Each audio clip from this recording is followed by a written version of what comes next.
사랑하고 축복합니다.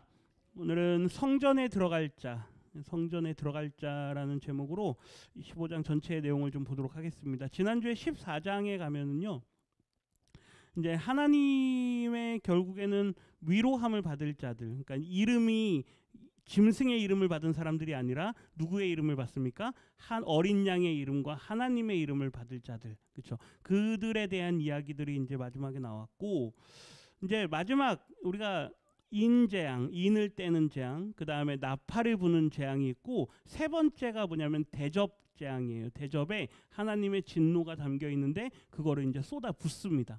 근데 이 세 번째 재앙이 이제 가장 최종적이고 마지막으로 그려지는 하나님의 심판의 이미지인데, 오늘 아까 마지막에 읽었지만 이제 이게 마지막이다, 이제 그렇게 말씀하죠. 그 말씀들을 함께 보면서 그 끝에 가가지고 성전을 우리에게 보여주십니다. 이제 증거 장막 성전, 그게 이제 열려 있다. 근데 이제 누가 들어갈 것인가라는 그런 질문으로 오늘 말씀이 끝나요. 그래서 오늘 제목에 성전에 들어갈 자가 누구일까? 그걸 한번 같이 생각해 보면서 말씀을 좀 보도록 하겠습니다. 1절 다시 한번 보면 하늘에 크고 이상한 다른 이적을 봅니다. 그러니까 요한이 계속 환상들을 봐요. 세메이온이라 그래서 이제 표적인데요. 분명히 앞에 천사들이 계속 이 땅의 재앙들, 하나님의 진노의 심판들을 계속 쏟아 부었어요. 그 정도가 아주 뭐 잔인하다면 잔인할 정도로, 아주 무서우면 무섭다 할 정도로, 지난주에 기억하실지 모르겠는데요, 포도주 틀 짜는 그 틀에, 그죠? 다 익은 포도를 따서 밟는데, 분명히 넣을 때는 포도였는데 그게 이제 나오는 게 뭐였습니까? 피가 흘러나오잖아요. 그 피가 저 계산해 보니까 한 280km, 저 광주 정도까지 흘러갈 정도의 많은 양의 피가 나오는 거예요. 그거는 하나님의 진노가 아주 크고 아주 두렵다라는 걸 말씀한다 그랬습니다. 요한이 분명히 계속 하나님의 진노를 볼 때마다 그 하나님의 진노의 크기가 아주 크구나라는 걸 깨닫죠. 근데 아직도 안 끝났어요. 보세요. 7 천사가 등장을 합니다. 그런데 또 뭘 보여줍니까? 7 재앙을 가지고 있습니다. 그러니까 계속 말씀드리지만 이러한 하나님의 진노와 심판이라고 하는 것에 이러한 각도에서 또 저러한 각도에서 또 이런 각도에서 이렇게 다양하게 보여주는데, 한번 보세요. 무섭고 두려운 거를 한 번 보고 아 정말 두렵습니다, 그러면 됐지. 야, 여기의 각도에서도 한번 봐라. 이 각도에서도 한번 볼래? 이러면 어떨까요? 하나님 이제 좀 그만 좀 보여주세요. 그러고 싶지 않겠습니까? 뭐 아주 두렵고 그런 무서운 일들을 계속 보면 막 노이로지 걸릴 정도로, 자다가 꿈에도 나오겠다 싶을 정도로 아마 요한이 굉장히 힘들었을 겁니다. 뒤에 말씀, 곧 뭐다? 마지막 재앙이다. 이제 내가 너에게 보여줄 이 하나님의 최후 심판에 대한 이 마지막 모습이 이제 너에게 보여주는 거다. 하나님의 진노가 이것으로 마치리로다. 그러니까 순서에 따라서 마친다라는 의미가 아닙니다. 그러니까 다시 첫 번째 인재앙이 끝나고 나서 두 번째 하나님의 나팔 재앙이 임하고, 끝나고 나서 하나님의 세 번째 대접 재앙이 마지막이다, 그게 아니고요. 하나님께서 보여주는 그 환상의 마지막이란 이야기예요. 이해가 되시죠? 그러니까 요한이 생각해 보세요. 그 연속되는 7개의 재앙들이 한 세트, 두 세트, 이제 또 세 번째 세트가 나온다니 얼마나 괴롭겠습니까? 그러니까 하나님께서 이게 이제 내가 너에게 보여주는 마지막이다 라는 그런 말씀이에요. 2절 말씀 같이 읽겠습니다. 또 내가 보니 불이 섞인 유리바다 같은 것이 있고, 짐승과 그의 우상과 그의 이름의 수를 이기고 벗어난 자들이 유리바닷가에 서서 하나님의 검은고를 가지고.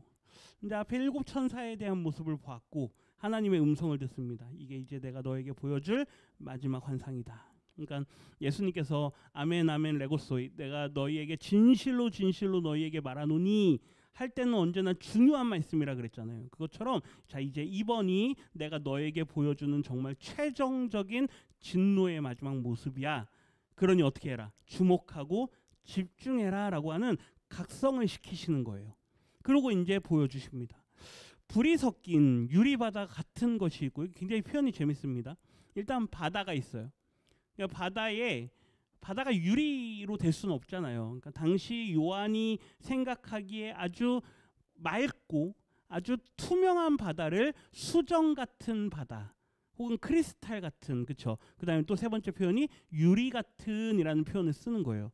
근데 그 유리 바다 같은 것에 뭐가 섞여 있습니까? 불이 섞여 있어요. 그죠? 불이라고 하는 것을 요한계시록을 보면서요, 우리는 크게 두 가지로 봐요. 하나는 하나님의 진노의 도구입니다. 하나님께서 심판할 때 뭘로 심판합니까? 불로 심판하죠. 그 불의 심판의 도구로서의 불의 이미지가 하나 있고, 또 하나는 연단이에요. 성도들에게 계속 불시험과 같은, 베드로의 표현에 의하면 불시험 같은 것들을 계속 우리 성도들에게 주십니다. 그러면서 우리 안에 있는 불순물을 어떻게 하는 거예요? 제거해요. 그러면 순도 99.9%의 정금과 같은 금으로 우리가 나오는 거잖아요. 그게 연단입니다. 그래서 연단의 도구로서의 불과 심판의 도구로서의 불의 이미지가 이 바다에 펼쳐져 있습니다. 그런데 보세요. 짐승과 그의 우상과 그의 이름의 수, 이거 우리 지난번에 봤잖아요. 짐승은 용이 있고 바다에서 올라온 짐승이 있고 땅에서 올라온 짐승이 있고, 그 짐승의 수가 뭐더라? 666이더라. 그 수를 받아야만 사람들이 거래도 할 수 있고 살아갈 수 있는데, 성도들은 그 수를 받지 않기 위해서 거절합니다. 그럴 때 이기고 그 수의 유혹에서 벗어난 사람들, 그 사람들을 우리는 두 글자로 뭐라고 합니까? 성도라고 불러요. 그 성도들이 유리 바다 가에 서 있습니다. 그러니까 유리 바다 위에 있는 게 아니고요, 유리 바다가, 그러니까 해변가겠죠. 해변가에 서서 뒤에 조금 더 보면요, 하나님의 뭘 가지고 있습니까? 검은고. 우리 앞에서 봤습니다. 검은고를 타고 그 뭡니까, 많은 물소리 같은 게 있고 검은고 타는 소리 같은 게 있고, 그게 다 뭐라 그랬죠? 하나님을 찬양하는 소리라 그랬죠. 그러니까 유리 바닷가에 있는 성도들이 악기를 연주하면서 하나님을 찬양하며 서 있습니다. 이 유리 바닷가라고 하는 게요, 출애굽기에 아주 재밌게 표현이 돼요. 우리 출애굽기 지난주에 봤는데 14장 30절, 그날에 여호와께서 이같이 이스라엘을 애굽 사람의 손에서 구원하심에, 이스라엘이 어디에 서서요? 바닷가에 서서. 그러니까 홍해를 건너잖아요. 홍해를 건너서 다 건너와서, 그죠? 다 건너와서 저 애굽의 병정들, 그 다음에 마병들이 다 수장되고 깔려 죽는 걸 그들이 보는 거예요. 같은 그림입니다. 그죠? 그 구원을 넘어온, 그러니까 앞에 이기고 벗어난 자들, 그들이 마치 홍해를 건넌 것 같은 하나님의 구원함을 받은 자들이란 이야기예요. 그들이 이 유리 바닷가에 서서 저 앞에 하나님의 진노를 받은, 그렇죠? 누굽니까? 여기 믿지 않는 사람들, 그 다음에 하나님을 불신했던 사람들, 그 다음에 사탄의 세력들, 그들을 하나님께서 뭘로 심판합니까? 불로 심판하는 그 모습을요, 홍해를 건너온 것처럼 우리 이스라엘 백성들이 그들을 뭐 하고 있는 거예요? 보고 있는 거예요. 근데 보고 잘됐다 박수치고 있을까요? 아니요. 보십시오. 출애굽기 14장에 이렇게 건너온 사람들이 그 죽어 있는 것을 보잖아요. 그리고 우리가 지난 마지막에 출애굽기 저녁에 본 게 모세의 노래였어요. 출애굽기 15장. 그 내용을 좀 이따 볼 텐데요. 오늘 본문으로 다시 넘어오면 이 사람들이 뭐 합니까? 유리 바닷가에 서가지고 검은고를 타면서 뭐 합니까? 모세의 노래를 불러요. 네. 누구의 노래요?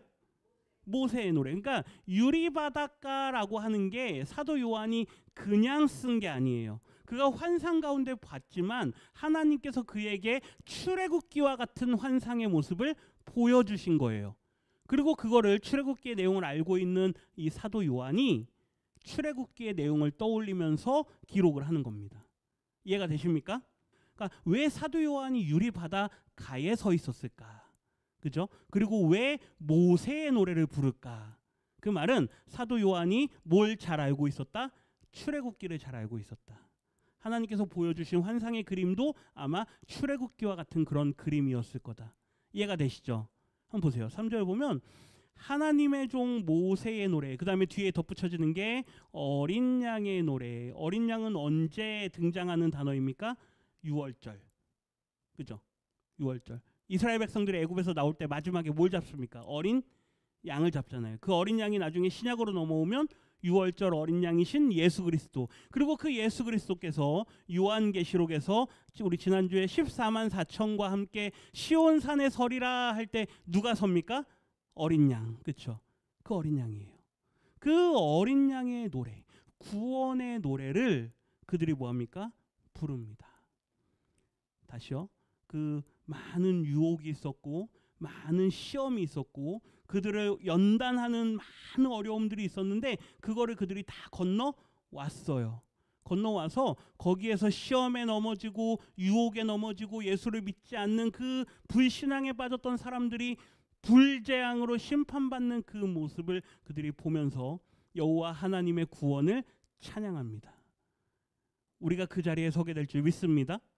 네, 보세요. 주 하나님 곧 전능하신 이여 하시는 일이 크고 놀라우시도다. 만국의 왕이시여 주의 길이 의롭고 참되시도다. 출애굽기 15장의 그 모세의 노래를 보면요, 문자적으로 똑같진 않은데 주제가 같아요. 첫째, 하나님의 구원을 노래합니다. 그렇죠? 여기도 보시면 주 하나님 전능하시니요 주의 하시는 일이 크고 놀라우시도다. 우리를 구원하신 구원을 노래하는 거예요. 출애굽기 15장에도 하나님의 구원을 찬양합니다. 그 다음에 뒤에 보면 만국의 왕이시여 그러잖아요. 그 15장에 보면 이스라엘 백성들이 아직 가나안 땅에 들어가지도 않았거든요. 근데 벌써 그들이 홍해를 건넜다라는 소식을 저 팔레스타인 블레셋 사람들이 듣고 에돔 사람들이 듣고 모압 사람들이 듣고 두려워한다, 이런 표현을 써요. 아직 거기 가지도 않았는데 여기 그게 뭡니까? 만국의 왕이신 하나님으로 표현이 되는 거예요. 조금 더 볼까요? 4절 같이 읽습니다. 주여 누가 주의 이름을 두려워하지 아니하며 영화롭게 하지 아니하오리이까? 오직 주만 거룩하시니이다. 주의 의로우신 일이 나타났음에 만국이 와서 주께 경배하리이다 하더라. 누가 주의 이름을 두려워하지 아니하겠습니까? 영화롭게 하지 아니하겠습니까? 출애굽기 15장 11절 같이 읽습니다.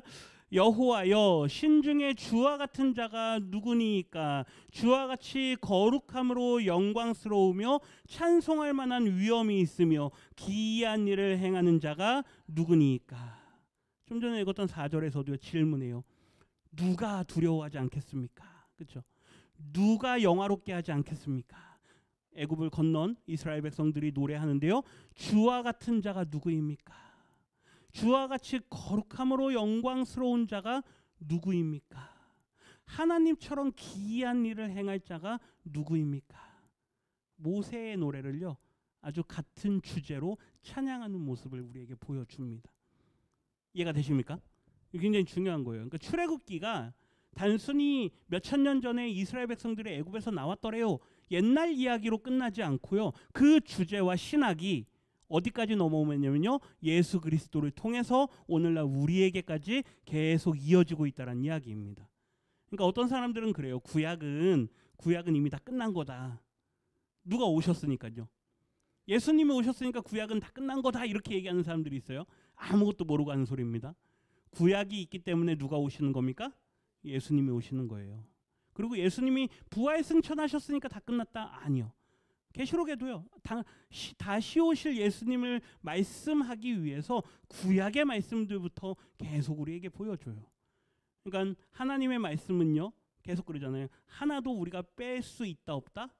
없다. 여기다 빼거나 더하거나 가감하는 자는 진노를 받을 거다, 심판을 받을 거다. 하나님의 말씀은요, 창세기 1장 1절부터 요한계시록 마지막 장절까지요, 다 우리가 하나님의 말씀으로 받아야 될 줄 믿습니다. 그래서 말씀을 매일매일 우리가 묵상을 하자는 거죠. 18절, 15장 18절 같이 읽습니다. 여호와께서 영원 무궁하도록 다스리시리로다 하였더라. 아까 4절 보세요. 마지막에 보면 만국이 와서 주께 뭐 하십니다? 경배합니다. 와서 경배한다는 건 절한다는 얘기예요. 절하는 절을 받는 대상이 누구입니까? 왕이에요. 왕. 누가 다스립니까? 하나님께서 만국을 영원토록 다스리실 겁니다.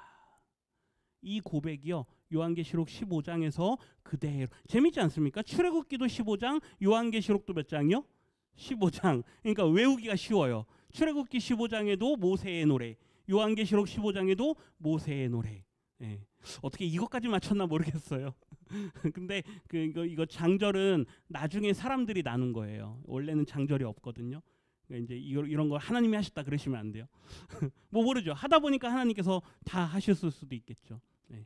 중요한 거, 하나님께서는 우리를 구원하시고 구원받은 백성들에게서 뭘 받으시기를 원하십니까?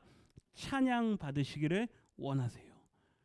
그러니까 구원받았다 하는 사람, 즉 예수 믿는다, 교회 다닌다 하는 사람이 아이 나는 찬양 안 할래, 말도 안 되는 얘기예요. 둘 중에 하나입니다. 구원을 받지 않았거나, 그렇죠? 정말로 구원을 받지 않았거나. 그래서 주일날 예배 드릴 때 입 꾹 닫고 계시는 분들 계세요. 그렇죠? 계시죠? 제가 다 압니다. 입 꾹 닫고 계시면 안 돼요. 예, 하나님을 찬양할 때는요, 우리가 온 정성을 다해서 찬양을 해야 됩니다. 구원받은 사람이 해야 될 일이에요. 나는 이 노래가 싫어. 이 노래가 마음에 안 들어. 그래가지고 입 꾹 닫고 있는 사람들이 있어요. 하나님은요, 무엇으로 우리가 노래하든 다 영광 받으실 줄 믿습니다. 예, 그러잖아요. 시편만 찬송이다. 그러니까 시편이 아닌 다른 복음송 부르는 사람은 그건 찬양이 아니다, 이러는 분들이 종종 계세요. 그것도 하나님 앞에서 내려놔야 돼요. 그죠? 우리가 표현할 수 있는 모든 걸 다 동원해서 누구를 찬양합니까? 여호와 하나님을 찬양해야 될 줄 믿습니다. 네.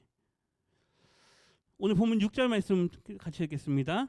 또 2일 후에 내가 보니 하늘의 증거 장막에 성전이 열리며, 이 너무 좋은 증거 장막의 성전, 이 단어를 신천지한테 뺏겼어요.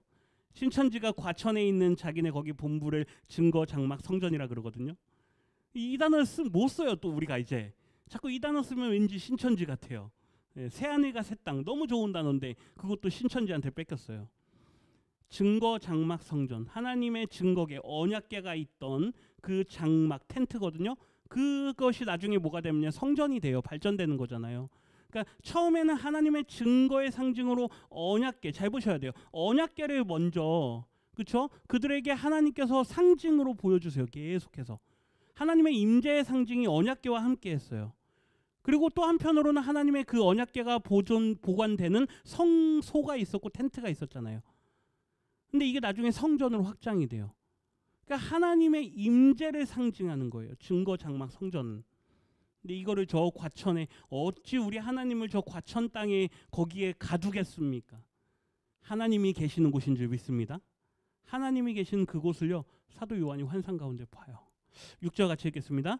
7 재앙을 가진 7 천사가 성전으로부터 나와 맑고 빛난 세마포 옷을 입고 가슴에 금띠를 띠고, 여기 세마포 옷과 가슴에 금띠를 띠었다라는 건 제사장적인 이미지를 보여줘요. 그들이 하나님으로부터 뭔가 직분을 받았다는 이야기예요. 근데 뒤에가 중요해요.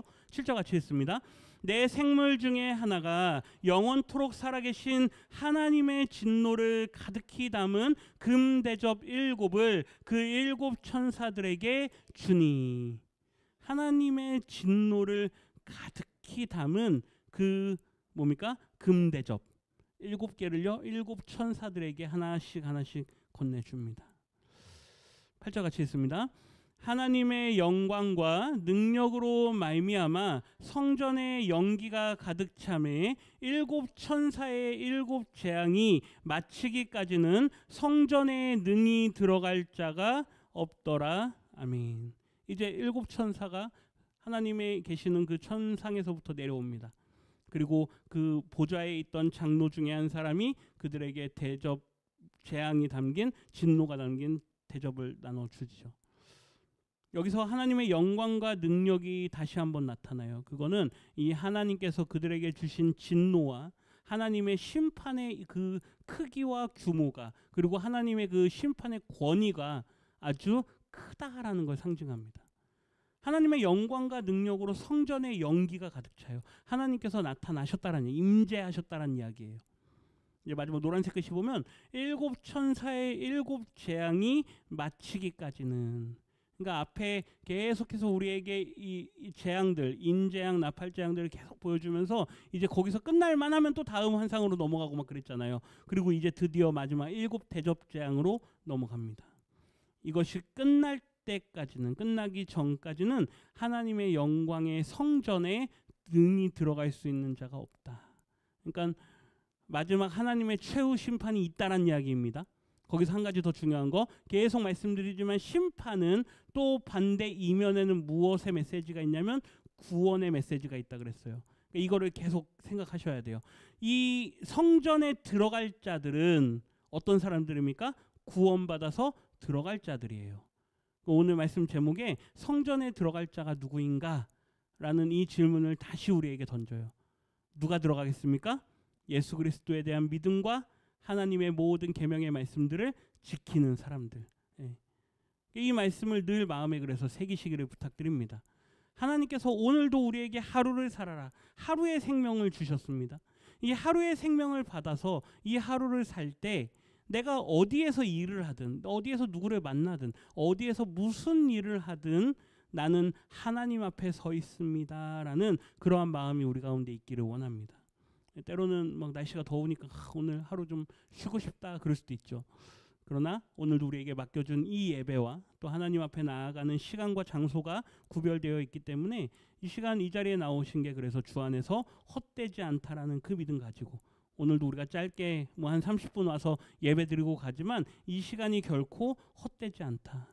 예, 내가 뭐 요거 하려고 여기 멀리서 왔느냐 이런 마음 갖지 마시고요. 내가 하나님 앞에 이 시간 온 것이 참으로 하나님 보시기에는 귀하다. 이 마음 가지고 오늘도 주신 은혜 기억하시면서 이 남은 한 주간 하나님의 은혜 가운데 함께 하시기를 주님의 이름으로 축원합니다.